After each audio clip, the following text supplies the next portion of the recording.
इस ब्रह्मांड के कण कण में प्राण ऊर्जा प्रवाहित है। मनुष्य के अंदर व बाहर इसी प्राण ऊर्जा का विस्तार है। मानव इसी ऊर्जा से जन्म लेता है, इसी के सहयोग से बड़ा होता है तथा उसका संपूर्ण जीवन चक्र इसी ऊर्जा के अंतर्गत विकसित होता है। इस प्राण ऊर्जा का अभाव ही रोगों को जन्म देता है तथा इसका लुप्त होना ही जीवन का अंत है। ये प्राण ऊर्जा ही समस्त चराचर जीवों के प्राणों का सार है। संभवतः इस सृष्टि की रचना इसी प्राण ऊर्जा के द्वारा हुई होगी। यह विश्वव्यापी जीवन शक्ति कई नामों से संबोधित की जाती है।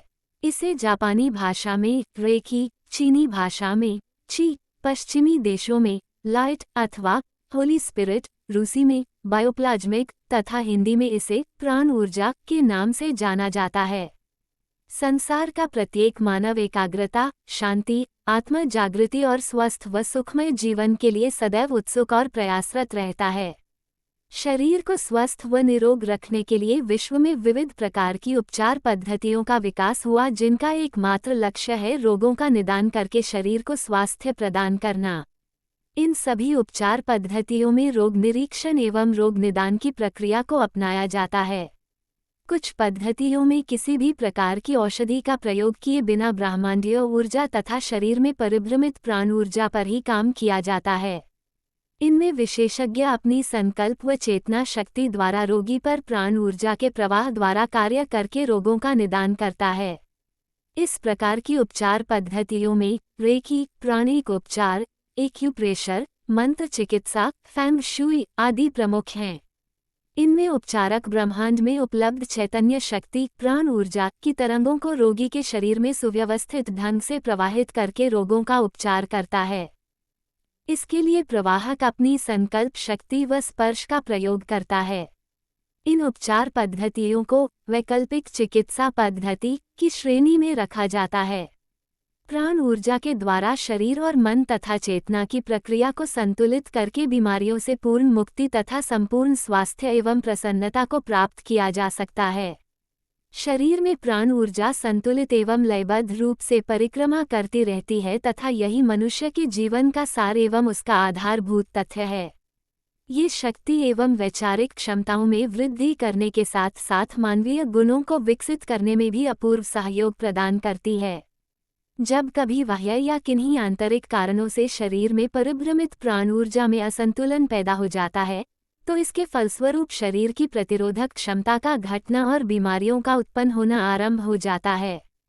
बीमारी का कारण समझने के लिए शरीर के बाहर और अंदर की स्थिति को भी समझना चाहिए तथा दृश्य अदृश्य कारणों का मंथन करना चाहिए। बाहर के कारणों का तात्पर्य उन भौतिक कारणों से है जिनकी वजह से बीमारी हुई है, जैसे कीटाणु, कुपोषण, विषाणु युक्त प्रदूषित पदार्थ, व्यायाम की कमी, वायुमंडल में प्रदूषण तथा शुद्ध वायु एवं ऑक्सीजन की कमी और पानी कम पीना आदि। आंतरिक कारणों से तात्पर्य है शारीरिक अवयवों का ठीक प्रकार से कार्य न करना, पेट से संबंधित रोग, भावनात्मक एवं मानसिक कारण आदि। इनके कारण विभिन्न शक्ति चक्रों का कमजोर होना या चक्रों में अत्यधिक शक्ति का एकाएक एकत्रित हो जाना आदि लक्षण उत्पन्न होते हैं। सांस लेने के समय ऑक्सीजन तथा दूसरी गैसें एवं रासायनिक पदार्थ जो वायु के रूप में फेफड़ों में जाते हैं, कुछ अंश में सोख लिए जाते हैं तथा शेष सांस के साथ बाहर आ जाते हैं। सोख ली गई गैसों को स्पेक्ट्रम एनालिसिस द्वारा जाना जा सकता है। रंगीन प्रकाश पनुज, जो प्राण वायु का रूप है, शोषित गैसों का ही अभिन्न हिस्सा होता है। इसी प्रकार हमारे खाद्य पदार्थों का वह भाग जो पाचन क्रिया के द्वारा तरल रूप में सोख लिया जाता है, हमारी जीवन ऊर्जा का स्रोत है। इस प्रकार जल, वायु, ताप व भोजन के द्वारा जो ऊर्जा किरण रश्मियों एवं प्राण वायु के द्वारा शरीर में शोषित की जाती है, उसका लगातार उत्सर्जन भी होता रहता है। इस प्रकार ये उत्सर्जित किरणें शरीर के चारों तरफ एक कंबल की तरह लिपटी रहती हैं और जीव विशेष के आभा मंडल या प्रभा मंडल के रूप में जानी जाती हैं। यह आभा मंडल शरीर के बाहर 2.5 से 4 इंच की मोटाई में परिव्याप्त रहता है, जिसे अनुभव द्वारा ज्ञात किया जा सकता है। मृतक के शव पर यह आभा मंडल नहीं होता, क्योंकि यह आभा मंडल जीवित प्राणी की ऊर्जा का ही उत्सर्जन है। आभा मंडल का चित्र हाई वोल्टेज इलेक्ट्रोफोटोग्राफी तकनीक से गैस डिस्चार्ज विजुअलाइजेशन मशीन द्वारा लिया जा सकता है क्योंकि यह अदृश्य रूप में रहता है।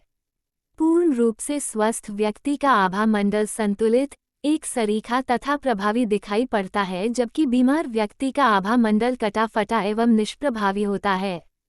ये कटा फटा आभा मंडल बीमारी से प्रभावित अंगों में ऊर्जा का असंतुलन दर्शाता है। इस आभा मंडल को ऊर्जा शरीर भी कहते हैं। हमारे 3 शरीर हैं: सूक्ष्म शरीर, स्थूल शरीर और कारण शरीर। सूक्ष्म शरीर आत्मा अति सूक्ष्म व अदृश्य है। यह आत्मा ही चेतना का उत्सर्जन करती है, जिसे प्राण भी कहा जाता है। स्थूल शरीर हमारा ये दृश्य शरीर है। ये शरीर ही हमारे क्रियाकलापों का केंद्र है, जिसमें शक्ति संचित है।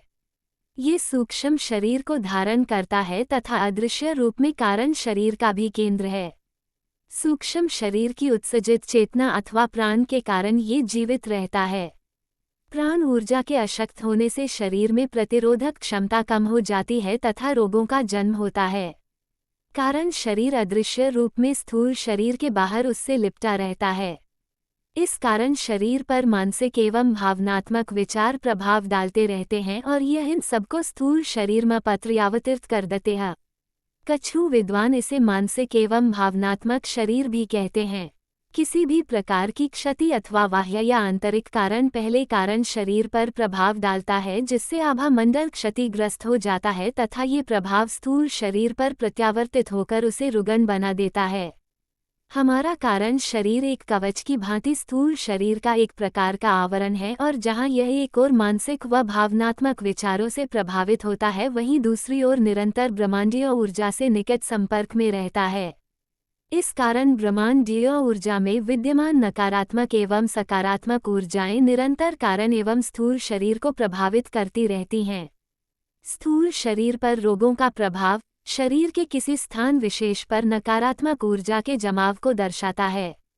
इसमें शरीर की प्रतिरोधक क्षमता का ह्रास हो जाता है तथा शरीर के अंदर स्वाभाविक गति से प्रभावित होने वाले ऊर्जा पथ में अवरोध आ जाता है, जिसे स्थानीय ऊर्जा चक्र प्रदर्शित कर देते हैं। आध्यात्मिक उपचारक उस स्थानीय चक्र पर एकत्रित नकारात्मक ऊर्जा को झाड़कर उसे दैवीय अग्नि में भस्म कर देता है अथवा अंतरिक्ष में प्रवाहित कर देता है। इस प्रक्रिया में वह निरीक्षण करता हुआ ये पता करता रहता है कि वह चक्र नकारात्मक ऊर्जा के जमाव से मुक्त हुआ अथवा नहीं। फिर उसके बाद वह सकारात्मक ऊर्जा के प्रक्षेपण से उस चक्र को स्वस्थ एवं स्वाभाविक दशा में ले आता है। ये सभी क्रियाएं अदृश्य रूप में होती हैं, जिनमें प्रवाहक अपने स्वयं के चक्रों एवं संकल्प शक्ति का प्रयोग करता है। केवल स्पर्श की क्रिया ही दिखाई देती है, जिसमें वह स्थानीय एक या उससे अधिक चक्रों को स्पर्श करता है तथा शेष सभी क्रियाएं अदृश्य ही होती हैं। स्थूल शरीर के ऊर्जा पथ पर विद्यमान ऊर्जा चक्र, जो एक प्रकार से ऊर्जा परिभ्रमित पथ पर स्थापित एक जंक्शन स्टेशन की भांति कार्य करते हैं, उस स्थान विशेष की ऊर्जा उत्सर्जन की स्थिति को दर्शाते हैं।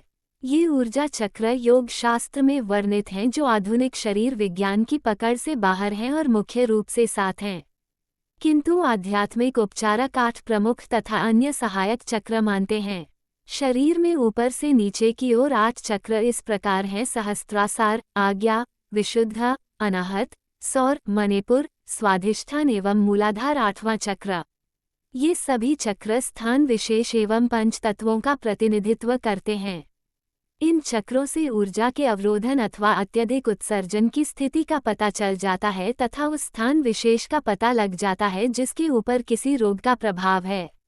उपचारक उस चक्र विशेष पर ऊर्जा के नकारात्मक प्रभाव को हटाकर सकारात्मक ऊर्जा का प्रक्षेपण करता है, जिससे वह स्थान रोग मुक्त एवं स्वस्थ हो जाता है। इसी क्रम में यह विधि बार बार दोहराई जाती है, जो रोग की अवधि व उसकी तीव्रता पर निर्भर करती है। कभी कभी इसमें तत्काल प्रभाव दिखाई देने लगता है और कभी कभी कई दिन व माह भी लग जाते हैं। एक बार में इस उपचार में 10 मिनट से 60 मिनट तक का समय लग जाता है, जिसे उपचारक ही निर्दिष्ट करता है। इस उपचार विधि के उपचारक को आध्यात्मिक गुरु कहा जाता है, जिसमें सदाचार, परोपकारिता, परमात्मा में भक्ति, दया के भाव एवं अन्य कई प्रकार के दैवीय गुणों का होना आवश्यक है। दूसरों के प्रति प्रेम, करुणा, निस्वार्थ सेवा आदि भावों से पूरित व्यक्ति ही इस ब्रह्मांडीय ऊर्जा का सफल प्रवाहक एवं संप्रेषक बन पाता है। जब कोई प्रवाहक रोगी पर इस ऊर्जा का प्रयोग करता है, तो वह रोगी और इस ब्रह्मांडीय ऊर्जा के मध्य एक माध्यम के रूप में कार्य करता है। प्रवाहक अपनी संकल्प शक्ति एवं स्पर्श से इस ऊर्जा का प्रक्षेपण करता है, जिसमें यह ऊर्जा उसके आज्ञा चक्र से शरीर में प्रवेश करके उसकी हथेली के माध्यम से रोगी के शरीर में प्रवाहित होने लगती है। प्रवाहक अपनी संकल्प शक्ति से रोगी की ऊर्जा शरीर पर तथा अपने स्पर्श द्वारा रोगी के स्थूल शरीर पर ऊर्जा का प्रक्षेपण करता है तथा कभी कभी आवश्यकतानुसार अपने आज्ञा चक्र के अतिरिक्त विशुद्धि चक्र एवं मूलाधार चक्र का भी प्रयोग करता है। ब्रह्मांडीय ऊर्जा प्रज्ञावंत होने के साथ साथ विशुद्ध एवं सात्विक प्रेम का असीम भंडार है, जो कभी समाप्त नहीं होता। ये हमारी क्षमताओं में वृद्धि करने के अतिरिक्त जीवन में मानवीय सद्गुणों को विकसित करने में भी अपूर्व सहयोग प्रदान करती है। स्वभावतः इस ऊर्जा शक्ति का भंडार हमारे अंदर जन्म से ही होता है, किंतु वैचारिक प्रदूषण के कारण इस ऊर्जा से हमारा संबंध विच्छेद होने लगता है।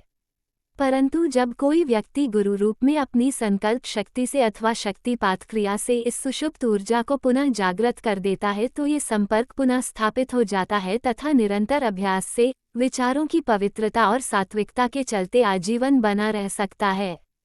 एक ऊर्जा प्रवाहक रोग निदान के लिए इस ब्रह्मांडीय ऊर्जा का प्रयोग करके किसी समय विशेष पर शरीर में हुई ऊर्जा की क्षति को पूरा करता है। इस समग्र विश्व की संरचना एवं उसके अस्तित्व के पीछे यही ब्रह्मांडीय ऊर्जा सतत क्रियाशील है। ये पद्धति सरल एवं दुष्प्रभावों से रहित है तथा अत्यंत प्रभावशाली है, जिसमें किसी भी प्रकार की हानि एवं प्रतिकूलता की संभावना नहीं है।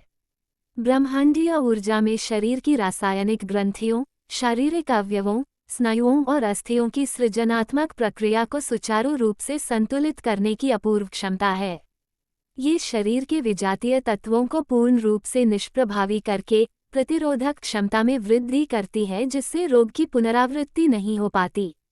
वस्तुतः ये चिकित्सा पद्धति रागे को अल्प समय के लिए दबाती नहीं है, अपितु उन्हें उनके कारणों सहित पूर्ण रूप से निर्मूल कर देती है।